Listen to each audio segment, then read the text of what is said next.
Welcome back on Doll's House by Henrik Ibsen. How do different characters use the word free and freedom in A Doll's House by Henrik Ibsen? How do different characters use the word free and freedom in A Doll's House by Henrik Ibsen? Good students and good learners, and any other person who's interested in literature with passion and the love of literature, welcome to this particular episode where we're going to be looking at this particular play, A Doll's House by Henrik Ibsen, and we're looking at one of the themes, and of course, how contradictions have been brought about the use of this particular word, free and freedom, in the text. Uh, Without that much further ado, I'll really dig into it because you are preparing for this particular November exam, so that time. In Henrik Ibsen's play, A Doll's House, a concept that we see throughout is freedom. Whether a character is free or not, but is searching to obtain freedom. Nora, a case study there, is truly a doll living in a house, being controlled by her playmaker. She has been controlled by Torvald and her father her whole life, making her not free. She has never been able to think or act on her own without the approval of others. Another example of freedom is Krogstad wanting to be free and not live this life where he is seen as a bad guy. Ibsen, that is the writer, shows his desire for freedom when he sends the letter to Torvald, showing that he wants to be truthful and not base his life off of lies. Most characters are looking for freedom or are not really free, and the only character that is free. Linde gains more freedom from every task that she completes throughout the play. In her life, she always had to take care of someone, whether it was her ill mother or her younger siblings. In the beginning, this was her way of being free because she enjoys taking care of others and putting others before her. Yet, when those in her care no longer need her, she realized that she has never created a self purpose. Her life was spent for others. After this realization, she begins a personal journey to freedom. That is, we quote from the text, "Without work, I couldn't live.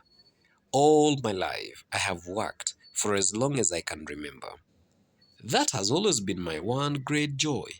But now I'm completely alone in the world and feeling horribly empty and forlorn.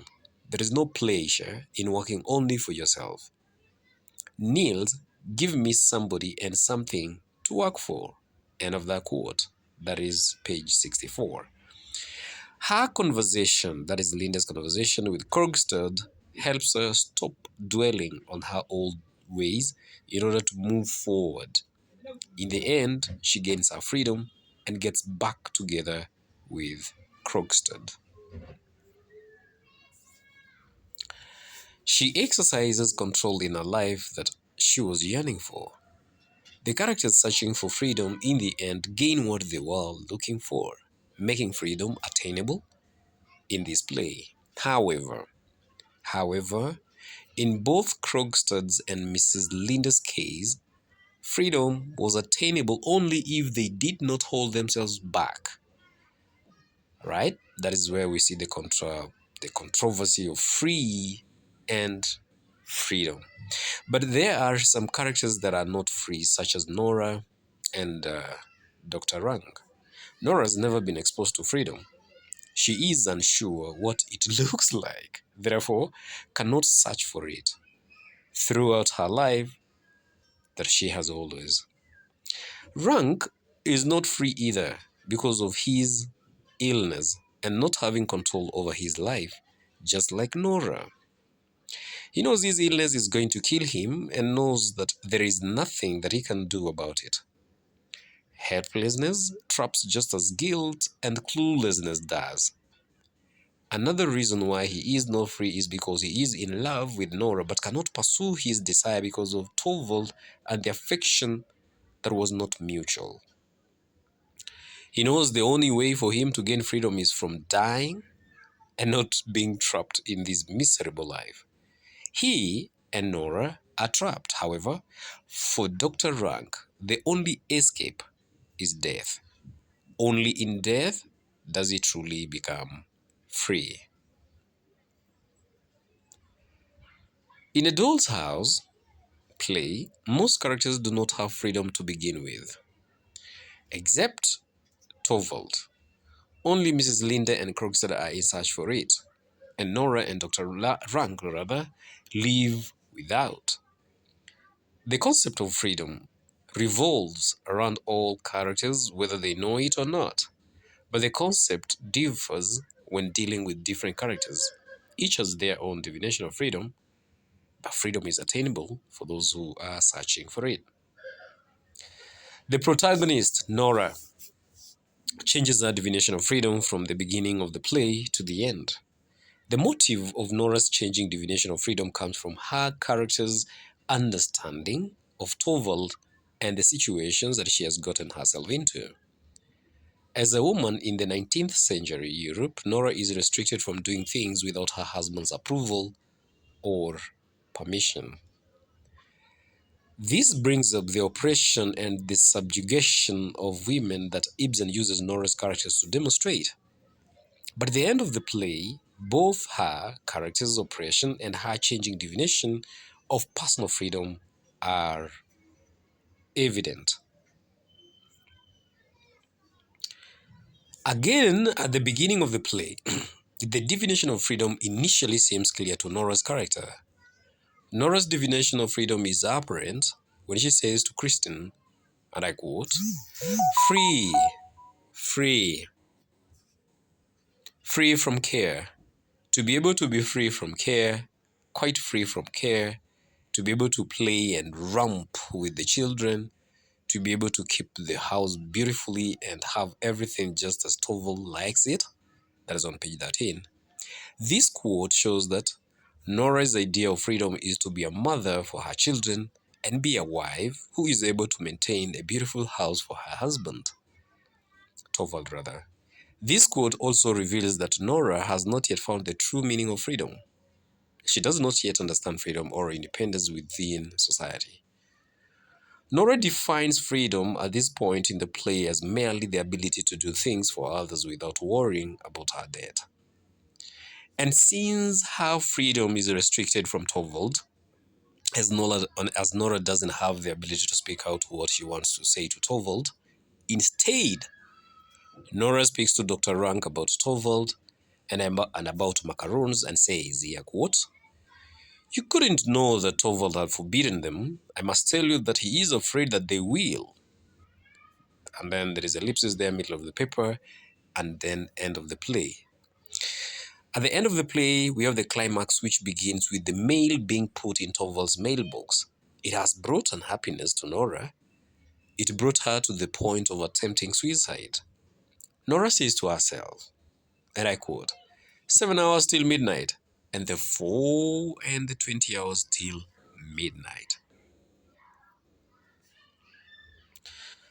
Then the tarantella will be over, 24 and 7. That is the end of that particular quote there. 31 hours to live, 50 on page 50, you can find it there. This takes the readers back as to Act 2 when Nora talks to Nurse Anne about her children. This brings up Nora's thoughts of suicide or the thought of leaving her family behind. No one knows what Nora is thinking of to do except for Krogstad. Nora says to the nurse, do you think so? Do you think they will forget their mother if she went away altogether?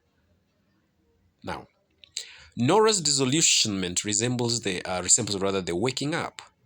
moment for women in similar oppressive situations.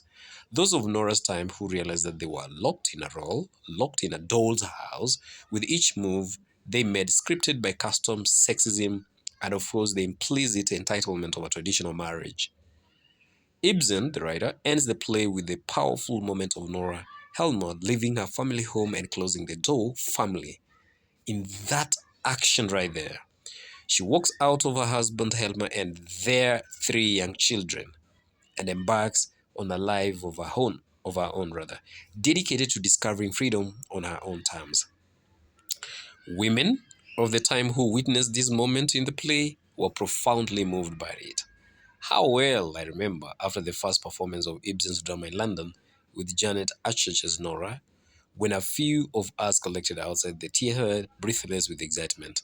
We were restive and almost savage in our arguments. This was either the end of the world or the beginning of a new world for women. What did it mean? Was there hope or despair in the beginning of that door?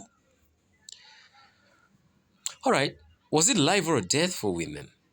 Was it joy or sorrow for men? Was it revelation or disaster? Now, at the end of the play, when Nora leaves, her step forward is one of revolution and represents a firm and a revolutionary step forward for all the women of our time. In other words, freedom. Nora's moment of enlightenment and her ensuing action is a breathtaking moment of personal freedom. As Forward explains, although Nora does not know what the future will hold, she realizes that she requires peace, space and freedom if she is to develop morally and spiritually. At the end of the play, she resolves to withdraw from the game of happy families and pursue her destiny to be first and foremost a human being. Therefore, in the doll's house, the moment of Nora's quest for freedom, detailed in this essay, represents a classic work that reflected the honest experience of a protagonist caught up in an oppressive social systems or political regime. As the protagonist, Nora's struggle for personal freedom is unique to her situation and her marriage. Yet, her deviance toward an ultimate rejection of the role assigned to her by our society remained the same for all oppressed souls. Good students, good students, good students. In case you're coming across this beautiful work and it's your first time you bumped across this one accidentally, how about the thumbs up, like rather? A thumbs up, like, and of course, a sharing with those ones, especially that they're going to sit for these November coming exams. And without forgetting, I personally want to wish you the very success, even as you're preparing for this particular sitting. Cheers for now.